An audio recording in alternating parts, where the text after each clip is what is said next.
હાલ લોકસભાની ચૂંટણીની ગરમાવો ચાલી રહ્યો છે ત્યારે નેતાઓના વિવાદિત નિવેદનોને લઈ વિરોધ થઈ રહ્યા છે। માલપુર ભાજપ કાર્યાલયના શુભારંભ વખતે રૂપાલાનો વિરોધ જોવા મળ્યો હતો। અરવલ્લી જિલ્લાના માલપુર તાલુકા ખાતે લોકસભાની ચૂંટણીને લઈ તાલુકા ભાજપ કાર્યાલયનો શુભારંભ કરાયો હતો।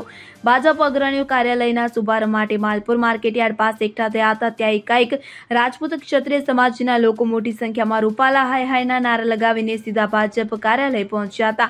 કાર્યાલયમાં જ જોરશોરથી રૂપાલા વિરુદ્ધ નારા લગાવવામાં આવ્યા હતા। કાર્યાલયમાં એકાએક નારા લાગતા કાર્યક્રમ થોભાવી દેવામાં આવ્યો હતો। ભાજપ અગ્રણીઓ દ્વારા રાજપૂત અગ્રણીઓને સમજાવવાના પ્રયત્નો કરાતા માલપુર પોલીસ પણ કાર્યાલય દોડી આવી હતી। એકબીજા સાથે થોડી બોલાચાલી થઈ હતી। થોડીક જ વારમાં કાર્યાલયના શુભારંભનો કાર્યક્રમ ટૂંકાવીને કાર્યાલયમાંથી કાર્યકરો અને ક્ષત્રિયો રવાના થયા હતા।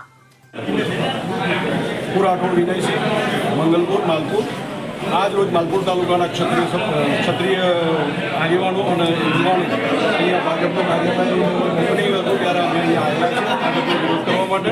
અમારા માત્ર તો પહેલાં રૂપાલાનો જ વિરોધ હતો, પણ હવે લાગે છે કે ભાજપની આંખો હજુ ખુલતી નથી, એટલે આ વિરોધ યથાવત રહેશે, ચાલુ રહેશે। અને અમારા વ્યક્તિઓ ગામડે જઈને આ બાબતનો એક પ્રચાર કરશે, રૂપાલા વિશેની વાત ઉજાગર કરશે। નિર્ભસ્ત શબ્દોમાં અમારા ક્ષત્રાણીઓ વિશેથી બોલી ગયો છે, એને તો ઈશ્વર ક્યારે માફ નહીં કરે।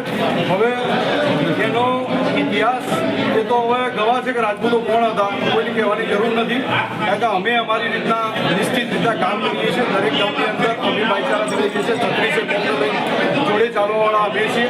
અમારે કોઈનો વિરોધ નથી, માત્ર રૂપાલાનો અમારો વિરોધ છે, એ વિરોધ યથાવત ચાલુ રહેશે। અમિત ઉપાધ્યાય સાથે CN24 ન્યૂઝ અરવલ્લી। હવે જુઓ દેશ દુનિયાની તમામ ખબરો તમારી આંગળીના ટેરવે। ઉઠાવો મોબાઈલ અને ગૂગલ પ્લે સ્ટોર પરથી ડાઉનલોડ કરો અમારી CN24 ન્યૂઝ મોબાઈલ એપ।